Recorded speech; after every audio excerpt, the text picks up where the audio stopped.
Hello, hello. So I bet a bunch of you have decorating tips like this. If not, I'm sure you've seen them. Well, I have a lot. I've been doing this since before Lindsay was born and making cakes for people and us. And I have a million more than this. Some of the other ones I have are for when you frost a cake real fast. So see this one? It has the serrated kind of edge. And then this one is the same, only smaller. And a real popular one since the cupcake phase started a few years back is the 1M size from Wilton. You see this used on a lot of cupcakes. But here's my dilemma today.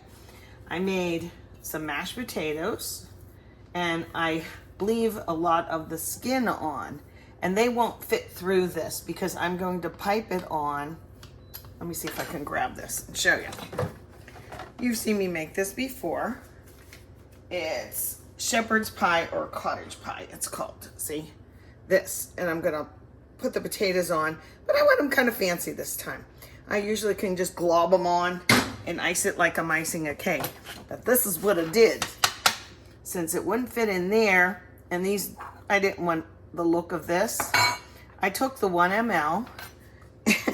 M rather, and I took this little thing. Now, I could have used a mandrel that you use for jewelry and shoved it up there and made it splay open, but I just took it and I bent it.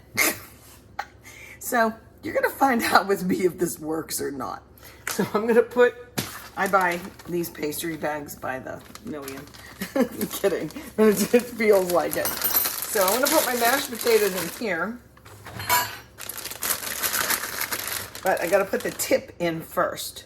The tip goes down the bottom, whoop, all the way down the bottom. I push it down and then I have to cut it right here so that it exposes and the whatever it is, icing or whatever, can come out. Let me do that now, actually. Okay. And, oh, this is a little tricky since it's jaggy. See if I can get that in there. Come on out. See the dilemma I want it to be? Come on. And you can't have it cut too big or it'll pop right out. So let me trim it. Usually you just cut one time and then a regular tip will fit really nice. I don't know if this is gonna work, but I had a minute. I like to experiment. You get to experiment with me, y'all.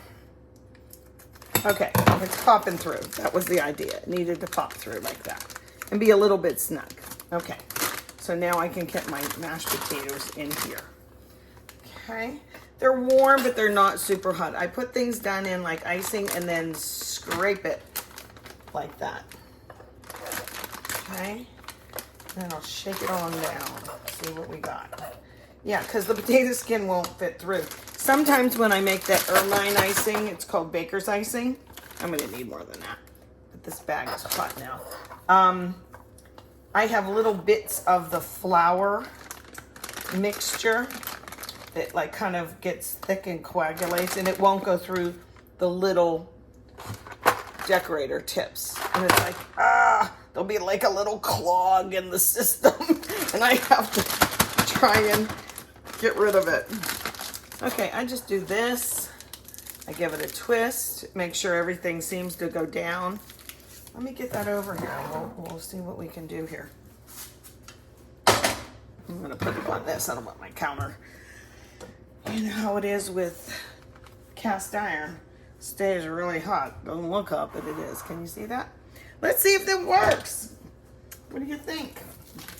Should I go in the middle first? Like that.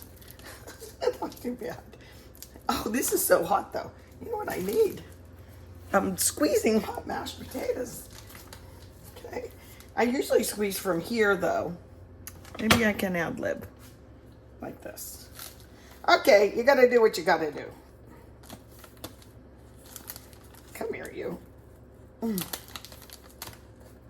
you see this? Well, it's gonna look pretty, right? I'll make it symmetrical. Go in like a little design, and I'll fill in my design. This This is so hot, you wouldn't believe it. I guess I could have waited till the mashed potatoes were cold, but I didn't. And I guess that little bit of peel, the mashed potato peel, is coming through because I made that whole big. Get in there. And we like a lot of potato on here. Sometimes I put cheese on top. Remember in the other video, I don't know if you watched it, I don't know what you guys watch and what you don't, but I did make shepherd's pie. Shepherd's pie is really with lamb. And of course I didn't use lamb. Not of course, but I didn't use lamb. I used ground beef. And when it's ground beef, it's not called shepherd's pie. It's called cottage pie. So today, ladies and gentlemen, we have cottage pie. Now, I might have to add more mashers. Whoopsie, that was a wackadoodle one, huh? It's so hot. I have no business doing this while it's this hot. Yike. But maybe I'll let it cool and do the rest of them. I'll just get rid of what's in here.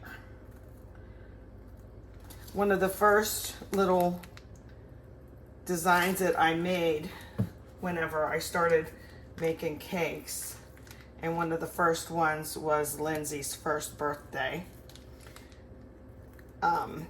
I used the star tip. I think it's a 16 or an 18. And I just did this a million times because that's what I knew to do. And a lot of people, that's how they start out. Now, I'll refill this. I'll finish the potatoes and decide if we want cheese. But I wanted to show you my little cheating trick so that your icing stuff doesn't get clogged. I don't think I'll keep it like this. It'll come in handy. It's finishing up. They've cooled down enough, these potatoes in this little bag, in that I don't have to use the pot holders. Trust me, they're still really warm. Making little stars everywhere. And almost done. Finished. Almost finished. I could go back over and like fill in the little holes if I want. And I want, because I have a little bit of potatoes left. So I'll go around the horn here.